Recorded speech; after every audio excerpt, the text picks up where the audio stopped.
அகிலத்தின் அன்பான சொந்தங்களுக்கு இனிய வணக்கம். மீனவர் காலையினூடாக சந்தித்திருக்கின்றோம். ஈரான் அமெரிக்கா இடையிலான மோதல் உச்சமடைந்துள்ள சூழ்நிலையில் அமெரிக்க அதிபர் டொனால்ட் ட்ரம்பினுடைய சூழ்ச்சிகள், சதி நடவடிக்கைகள் குறித்து ஏற்கனவே பேசியிருந்தும் 10 நாட்கள் ஈரானின் உட்கட்டுமானங்கள் மீது தாக்குதலை நடத்த மாட்டோம் என்று குறிப்பிட்டுவிட்டு நேற்று மிகப்பெரிய தாக்குதல் ஈரானினுடைய மின் கட்டமைப்புகள் மற்றும் உட்கட்டுமானங்களை நோக்கி நடத்தப்பட்டிருக்கின்றன. இதற்கு பதிலடியாக உடனடியாகவே இஸ்ரேல் மீதும் மிகப்பெரிய பதிலடி தாக்குதலை ஈரான் நடத்தியிருக்கின்றார்கள். தரைவழி தாக்குதலுக்காக அமெரிக்க படைகள் உள்ளே நுழைந்தால் அவர்களை வேட்டையாடும் விதமாக மிகப்பெரிய வியூகத்துடன் ஈரான் படைகள் காத்திருப்பதாக போரியல் வல்லுநர்கள் தெரிவித்துள்ளார்கள். இந்நிலையில் பிராந்தியத்தில் நடைபெற்ற மிக பிந்திய மிக முக்கியமான சம்பவங்களை இந்த காணொலியில் பார்க்கலாம். காணொலிக்கு செல்வதற்கு முன்பாக அமெரிக்க அதிபர் டொனால்ட் ட்ரம்பினுடைய பேச்சுக்கள் குறித்து ஏற்கனவே நாங்கள் பல விடயங்களை கூறியிருக்கின்றோம்.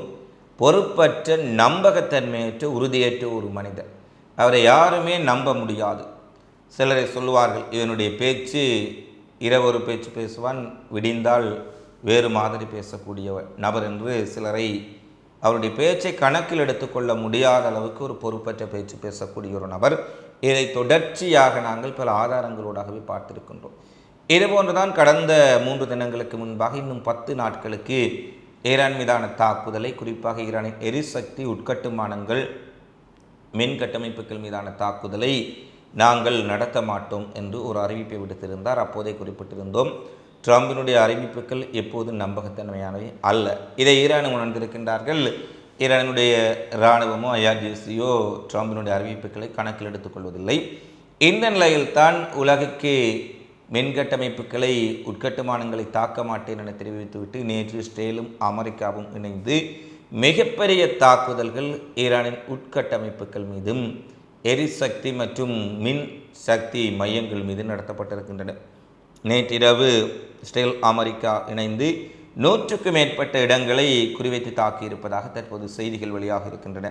இஸ்பகான், சிராஸ், அஷ்வாஸ், டெஹ்ரான் போன்ற பல பகுதிகளில் இருக்கக்கூடிய பவர் மின் உற்பத்தி நிலையங்கள், கெமிக்கல் ஆயுத தொழிற்சாலைகள், அல்பிராஸ் மாகாணத்தில் அமைந்திருக்கக்கூடிய மிகப்பெரிய மின்சார உற்பத்தி மையம், டெப்ரிஸ் பகுதியில் அமைந்திருக்கக்கூடிய கெமிக்கல் காம்ப்ளெக்ஸ் மற்றும் பல்வேறுபட்ட மின் கட்டமைப்புகள், மின் கோபுரங்கள், துணை மின் நிலையங்கள் மிக மோசமாக தாக்கப்பட்டிருக்கின்றன. பாருங்கள், ஒரு நாட்டில் மனிதர்கள் பயன்படுத்தக்கூடிய, சாதாரண பொதுமக்கள் பயன்படுத்தக்கூடிய மின்சாரத்தை துண்டித்து அவருடைய மின் கட்டமைப்புகளை எல்லாம் தகர்ப்பதுதான் இவர்கள் ஈரான் மீது நடத்திய தாக்குதலினுடைய நோக்கம். வலிந்து ஒரு நாட்டின் மீது யுத்தத்தை திணித்து அந்த நாட்டினுடைய உட்கட்டுமானங்கள், மின் சக்தி நிலையங்கள் வரை துவம்சம் செய்வதெல்லாம் எவ்வகையான ஒரு நெறிமுறை என்பதே ஒரு மிகப்பெரிய ஒரு ஆச்சரியமாகத்தான் இருக்கின்றது. ட்ரம்ப், நெதன்யாகு இணைந்த இந்த போர்வரிக்கு அப்பாவி ஈரானிய மக்களினுடைய மின் கட்டுமானங்கள் அங்கே துண்டிக்கப்பட்ட பின்னர் டெஹ்ரான் மற்றும் பல்வேறுபட்ட நகரங்களில், டெஹ்ரான் மற்றும் கராஜில் போன்ற இடங்களில் பரவலாக மின்வெட்டு ஏற்பட்டது. ஏனெனில் மின்சார உற்பத்தி நிலையங்கள் தாக்கப்பட்டமையால் மின் கோபுரங்கள் மற்றும் துணை மின் நிலையங்களுக்கு சேதம் ஏற்பட்டுள்ளதாக ஈரான் அரசு ஊடகமும் உறுதிப்படுத்தி இருக்கின்றது. மின் கட்டமைப்பை மீட்டெடுக்க அவசரகால மீட்பு குழுவினர் மிக கடுமையான அமெரிக்க வான்வெளி தாக்குதலுக்கு மத்தியிலும் பணியாற்றி வருவதான செய்திகளை அவர்கள் வெளியிட்டிருக்கின்றார்கள். நாங்கள் ஒன்று குறிப்பிட்டோம், ட்ரம்ப் தாக்கவில்லை என்று சொன்னால் அவன் தாக்கப் போகின்றான் என்றுதான் அர்த்தம். ஏனெனில் மக்களையும் உலகையும் திசை திருப்பிவிட்டு தன்னை ஒரு கோமாளி போல வெளியே காண்பித்து கொண்டு வெளியில் கொடூரமான நடவடிக்கைகளையும் முதுகில் குத்து நடவடிக்கைகளையும் தான் ட்ரம்ப் தொடர்ச்சியாக செய்து வருகின்றார். வெனிசுலாவில் இருந்து ஈரான் வரை அதை பார்த்து கொண்டே இருக்கின்றோம். வெளியில் மக்களை திசை திருப்புவதற்கு வேறு விடயங்களை பேசி தன்னை ஒரு கோமாளி போல காண்பித்து கொண்டு பின்னால் இருக்கக்கூடிய கொடூரமான பக்கத்தை தான் அவர் மிகவும் சாதுரியமாக பயன்படுத்துவதை பார்க்கக்கூடியதாக இருக்கின்றது. எனவே ஈரானின் மின் கட்டமைப்புகள், உட்கட்டமைப்புகள் தாக்கி டெஹ்ரான் நகரம் பல பகுதிகளில் இருளில் மூழ்கடிக்கப்பட்ட பின்னர் உடனடியாக ஐஆர்ஜிசி தங்களுடைய பதிலடி தாக்குதலை நடத்தியிருக்கின்றார்கள். பேர்ஷேபாவில் இருக்கக்கூடிய ஒரு குறிவைக்கப்பட்ட இஸ்ரேலிய தொழிற்சாலை, ஆபத்தான பொருட்கள் அடங்கி இருக்கக்கூடிய ஒரு ரசாயன கெமிக்கல் இண்டஸ்ட்ரீஸ், மிகப்பெரிய ரசாயன தொழிற்சாலையை குறிவைத்து ஈரான் ஏவுகணை தாக்குதல் நடத்தியது. இந்த ஈரான் ஏவுகணைகளால் அந்த ரசாயன தொழிற்சாலை பேர் ஷேபாவில் அமைந்திருக்கக்கூடிய தொழிற்சாலை முற்றாக பற்றி எரிந்திருக்கக்கூடிய காட்சிகளை சில சமூக வலைத்தளங்கள் பதிவேற்றி இருக்கின்றார்கள். அதாவது பீர் ஷேபாவில் அமைந்திருக்க மிக பிரமாண்டமான பரப்பளவில் அமைந்திருக்கக்கூடிய இந்த கெமிக்கல் தொழிற்சாலை தாக்கப்பட்டமையால் ஆபத்தான பொருட்களினுடைய கசிவு அல்லது ஆபத்தான பொருட்கள் காற்றில் கலக்கக்கூடிய ஆபத்து இருப்பதால் அந்த பகுதி மக்கள் யாரும் உடனடியாக வெளியே வர வேண்டாம் என்றும் முக மூடிகளை பயன்படுத்துமாறும் முகக்கவசங்களை பயன்படுத்துமாறும் அவர்களுக்கு ஒரு அவசர அறிவிப்பு விடுக்கப்பட்டது. எனவே ஈரான் மீது ஈரான் உட்கட்டமைப்புகளை தாக்கி வலிந்து ஈரானை தூண்டிவிட்டு பின்னர் ஈரானையும் ஏனையவர்களினுடைய உட்கட்டுமானங்களை தாக்க வைத்து இந்த போரை விரிவுபடுத்துவது அல்லது ஒட்டுமொத்த நாடுகளையும் சீரழிக்கக்கூடிய ஒரு நடவடிக்கையை தான் இஸ்ரேலும் அமெரிக்காவும் தொடர்ச்சியாக மேற்கொண்டு வருவதை பார்க்கக்கூடியதாக இருக்கின்றது. இந்த யுத்தம் இவ்வாறு நீடிக்குமாக இருந்தால் அனைத்து நாடுகளுமே இறுதியில் சுடுகாடாக மாறிவிடும் என்பதுதான் ஒரு கசப்பான உண்மையாக இருக்கின்றது. எனவே இஸ்ரேலில் நடத்தப்பட்ட தாக்குதலுக்கு மேலதிகமாக குவைத்தில் இருக்கக்கூடிய கடல் நீரை குடிநீராக சுத்திகரிக்கக்கூடிய தொழிற்சாலை மீதும் ஒரு தாக்குதல் நடத்தப்பட்டிருக்கின்றது. ஒரு ட்ரோன் என்று துல்லியமாக தாக்கியதில் குவைத்தில் அமைந்திருந்த அந்த ரசாயன கடல் நீரை குடிநீராக்கக்கூடிய தொழிற்சாலை மிகப்பெரிய அளவில் சேதமடைந்துள்ளது என்ற செய்தி வெளியாக இருக்கின்றது. அதில் இந்திய தொழிலாளி ஒருவரும் உயிரிழந்திருக்கின்றார் என்ற செய்தியும் தற்போது வெளியாக இருக்கின்றது. எனவே ஈரான் ஏற்கனவே குறிப்பிட்டபடி எங்களுடைய உட்கட்டுமானங்களை தாக்கினால் அமெரிக்க இராணுவ தளங்கள் அமைந்திருக்கக்கூடிய நாடுகளின் உட்கட்டுமானங்களையும் இஸ்ரேலின் உட்கட்டுமானங்களையும் மிக கடுமையாக தாக்குவோம் என்று கூறிய பின்னரும் இவர்கள் இவ்வாறான தாக்குதலை ஈரான் மீது மேற்கொள்வது திட்டமிட்டே ஈரானின் பதிலடியை தூண்டி இந்த போரை அடுத்த கட்டத்திற்கு எடுத்துச் செல்வதுதான் இந்த போர் வெறியர்களினுடைய நோக்கமாக இருக்கின்றதா என்பதும் மிகப்பெரிய சந்தேகமாகவே இருக்கின்றது. அடுத்து லெபனானில் இஸ்ரேல் நடத்திய கண்மூடித்தனமான தாக்குதலில் இதுவரை 1000க்கு மேற்பட்ட லெபனான் குடிமக்கள் கொல்லப்பட்டிருக்கின்றார்கள். இதில் 86 பேர் குழந்தைகள் என்பதும் குறிப்பிடத்தக்கது. குழந்தைகளை கொள்வது இஸ்ரேலுக்கு ஒன்றும் புதிதல்ல. காசாவிலும் இதே போன்ற கொடூரத்தை அரங்கேற்றியிருந்தார்கள். 1000க்கு மேற்பட்ட அப்பாவி லெபனானியர்கள் இஸ்ரேலிய தாக்குதல்களினால் படுகொலை செய்யப்பட்டிருக்கும் சூழ்நிலையில் நேற்று நடத்தப்பட்ட தாக்குதலில் ஐக்கிய நாடுகள் சபையின் அமைதிப்படை வீரர் ஒருவரும் உயிரிழந்திருக்கின்றார். 4 ஐநா அமைதிப்படையினுடைய வீரர்கள் படுகாயமடைந்திருக்கின்றார்கள் என்ற செய்தி வெளியாக இருக்கின்றது. கொல்லப்பட்டவரும் சரி காயமடைந்தவர்களும் தங்களுடைய நாட்டை சேர்ந்தவர்கள் என இந்தோனேசியா தற்போது உறுதிப்படுத்தி இருக்கின்றார்கள். அல் குசைர் அருகே இருக்கக்கூடிய இந்தோனேசியா ஜுனிஃபில் படைப்பிரிவின் அருகாமையில் நடத்தப்பட்ட இஸ்ரேலிய பீரங்கி தாக்குதலிலேயே இந்த இறப்பு நடைபெற்றிருக்கின்றது. ஈரான் மீதான தாக்குதல், லெபனான் மீதான தாக்குதலில் இஸ்ரேலினுடைய மனித உரிமை மீறல்கள் குறித்தும் பொதுமக்களினுடைய சிவிலியன் உட்கட்டமைப்புகளை இலக்கு வைப்பது குறித்தும் ஐநாவிடம் அனைவரும் முறையிடுகின்றார்கள். ஐநா சபையில் இந்த பிரச்சனையை பாதுகாப்பு கவுன்சிலில் பேச வேண்டும் என குறிப்பிடுகின்றார்கள். ஆனால் எங்கிருக்கும் வேடிக்கை என்னவென்று சொன்னால், ஐநாவினுடைய அமைதி பாதுகாப்பு ஐநா படையினரையே இஸ்ரேல் கொன்று குவிக்கும் பொழுது இஸ்ரேலின் தாக்குதல்களிலிருந்து தன்னுடைய சொந்த ஐநா அமைதி காக்கும் படைகளை காப்பாற்ற முடியாத ஐநா ஈரானையும் காசாவையும் சிரியாவையும் ஏனைய ஆக்கிரமிப்புக்குள்ளாகும் பகுதிகளையும் எவ்வாறு பாதுகாக்கும் என்பதுதான் எங்களுக்கு எழுந்திருக்கக்கூடிய பிரதானமான கேள்வி. தன்னையே பாதுகாக்க முடியாத ஐநா, தன்னுடைய பாதுகாப்பு படையினரை கொல்லப்படும் போது எதுவும் செய்ய முடியாத ஐநாவிடம் மீண்டும் மீண்டும் இந்த சம்பவங்கள் குறித்து முறையிடுவதால் எதுவும் ஆகப்போவதில்லை என்பதை தற்போது இருக்கும் நிகழ்வுகளிலிருந்து திட்ட தெளிவாக பார்க்கக்கூடியதாக இருக்கின்றது. அடுத்து ஹிஸ்புல்லா நேற்றைய தினம் இதுவரை இல்லாத அளவுக்கு ஒரு மிகப்பெரிய ராக்கெட் ஏவுகணை தாக்குதலை அலை அலையாக வடக்கு இஸ்ரேல் நகரங்களை நோக்கி நடத்தி இருக்கின்றார்கள். குறிப்பாக ஹிஸ்புல்லாவின் தாக்குதல்களால் 100க்கு மேற்பட்ட நகரங்கள், ஏறக்குறைய 100 நகரங்களில் ஒரே நேரத்தில் அபாய ஒலி ஒலிக்கப்பட்டிருக்கின்றது. அதாவது ஏறக்குறைய இஸ்ரேல் முழுவதும் மரண ஓலம், அபாய ஒலி, சைரன் ஒலிக்க விடப்பட்டு கொண்டே இருந்தது. ஏனெனில் ஒரு புறத்தில் ஈரானினுடைய ஏவுகணை தாக்குதல், மறுபுறத்தில் ஹிஸ்புல்லாவினுடைய கடுமையான தாக்குதல், கவுதிகளும் இணைந்திருக்கின்றார்கள். அவருடைய தாக்குதல் இன்னமும் அதிகப்படுத்தப்படவில்லை. எனவே ஹிஸ்புல்லாவும் ஈரானும் இணைந்த இருமுனை தாக்குதலால் 100க்கு மேற்பட்ட நகரங்களில் சைரன்கள் தொடர்ச்சியாக ஒலிக்க விடப்பட்ட காரணத்தினால் மிகப்பெரிய ஒரு பதற்றமான சூழ்நிலை இஸ்ரேலுக்குள் காணப்பட்டது. நேற்றைய தகவல்களின்படி ஹிஸ்புல்லாவினுடைய ராக்கெட் தாக்குதலில் 2 இஸ்ரேலிய இராணுவத்தினர் கொல்லப்பட்டிருப்பதுடன் 8 பேர் காயமடைந்திருக்கின்றார்கள் என்ற செய்தியை லெபனான் ஊடகங்கள் உறுதிப்படுத்தி இருக்கின்றார்கள்.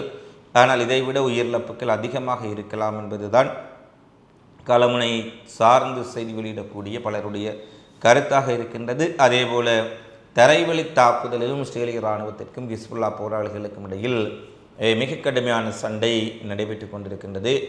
லெபனானுக்குள்ளே நுழைய முற்படும் இஸ்ரேலிய இராணுவத்தை தடுத்து நிறுத்துவதில் ஹிஸ்புல்லாவுடைய ரத்வான் படையணியர் மிகப்பெரிய தாக்குதல்களை நடத்தி கொண்டிருக்கின்றார்கள் என்ற செய்தியையும் பார்க்கக்கூடியதாக இருக்கின்றது. அடுத்து ஈராக்கில் இருக்கக்கூடிய விக்டோரியா விமானப்படை தளம் மற்றும் பக்தாத்தில் இருக்கக்கூடிய அமெரிக்க இராணுவம் பயன்படுத்தியிருக்கக்கூடிய தளத்தின் மீதும் தாக்குதல்கள் நடைபெற்றிருக்கின்றன. இது ஈரான் ஆதரவு பெற்ற ஈராக்கிய இயக்கங்களினுடைய தாக்குதலாக கருதப்படுகின்றது. ஏற்கனவே ஈரான் ஆதரவு இயக்கங்களினுடைய தாக்குதல் அச்சம் காரணமாக நேட்டோ படைகள் முற்றாக ஈராக்கிலிருந்து வெளியேறிவிட்டார்கள். அமெரிக்க படைகளும் ஓரளவானவர்கள் வெளியேறிவிட்டார்கள். இருக்கின்ற கொஞ்ச நபர்களும் முற்றாக வெளியேறும் வரை எங்களுடைய தாக்குதல்கள் நிறுத்தப்பட மாட்டாது என்பதை கட்டார் ஹிஸ்புல்லா மக்கள் திரட்டல் படை ஈராக்கில் இருக்கக்கூடிய ரெசிஸ்டன்ஸ் தெரிவித்திருக்கின்றார்கள். எனவே ஈராக்கிலும் அமெரிக்கா துடைத்தெறியப்படும் வரை அவர்கள் தங்கள் தாக்குதலை நிறுத்தப் போவதில்லை என்பது தெளிவுபடுத்தப்பட்டிருக்கிறது. ஏற்கனவே நேட்டோவை வெளியேற்றி விட்டார்கள். அரைவாசிக்கு மேற்பட்ட அமெரிக்க படைகள் காலி செய்யப்பட்டு விட்டன. இருக்கும் கொஞ்ச படைகளும் வெளியேறும் வரை தாக்குவோம் என்ற அறிவிப்பை அவர்கள் வெளியிட்டிருக்கின்றார்கள். அடுத்து ஈராக்கினுடைய அரசுக்கும் ஈராக்கினுடைய மக்களுக்கும் ஈரானின் புதிய உச்ச தலைவர் முஜ்தபா கமேனி நன்றி தெரிவித்து ஒரு கடிதத்தை வெளியிட்டிருக்கின்றார். ஈரானின் புதிய சுப்ரீம் லீடர் முஜ்தபா கமேனி குறித்து எந்த ஒரு செய்திகளும் பொதுவாக அவர் வெளியே இன்னும் வரவில்லை. அவருடைய வீடியோ பதிவுகளும் வெளிவராத காரணத்தில் அவர் இருக்கின்றாரா இல்லையா, எங்கே இருக்கின்றார், காயமடைந்திருக்கின்றாரா அல்லது நல்ல நிலையில் இருக்கின்றாரா என்பதெல்லாம் ஒரு தொடர்ச்சியான கேள்விகளாகவே எழுந்திருக்கின்றன.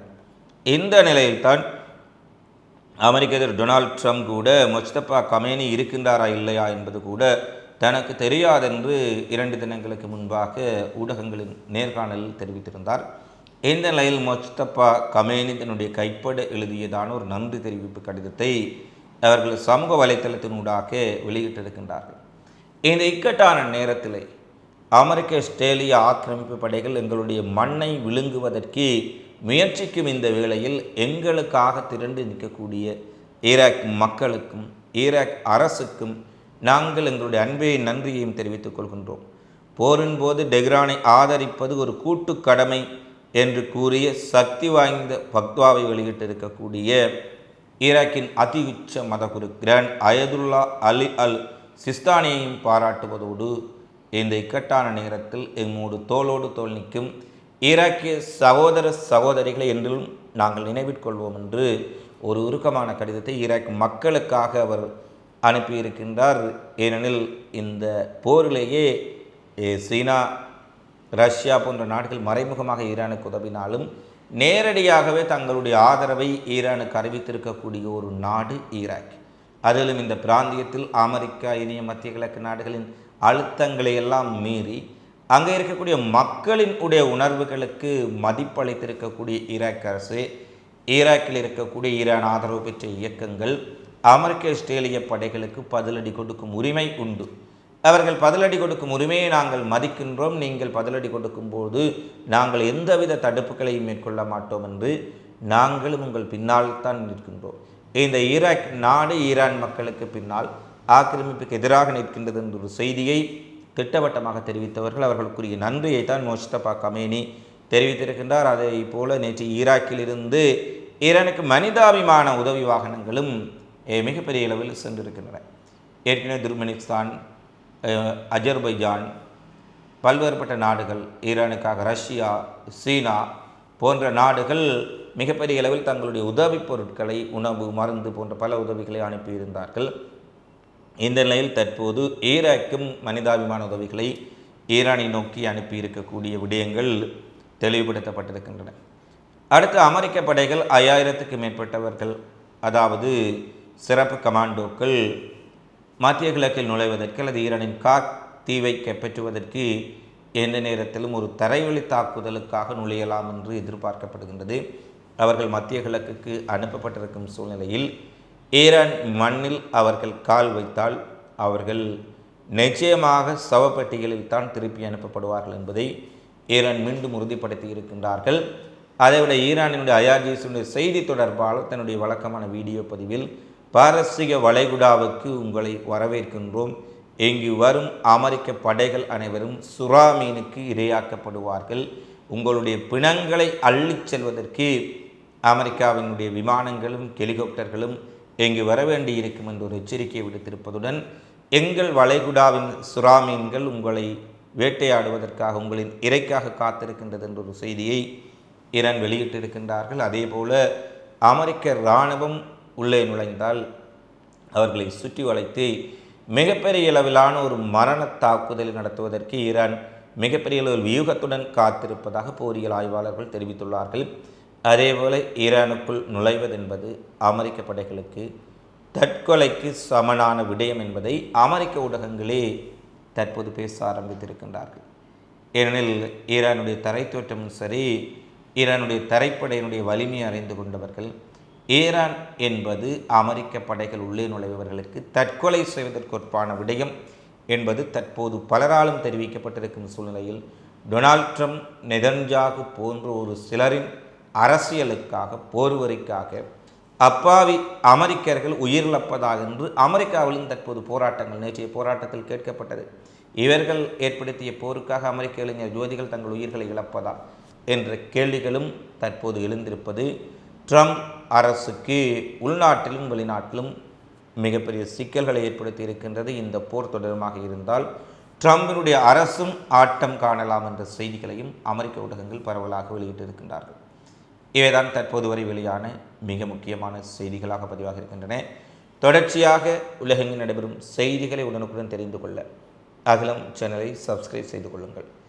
இந்த காணொளி தொடர்பிலான உங்களது மதிப்புமிக்க கருத்துக்களை தவறாமல் கமெண்ட்ஸில் பதிவிடுங்கள். மீண்டும் அடுத்த காணொளியில் சந்திப்போம். நன்றி, வணக்கம்.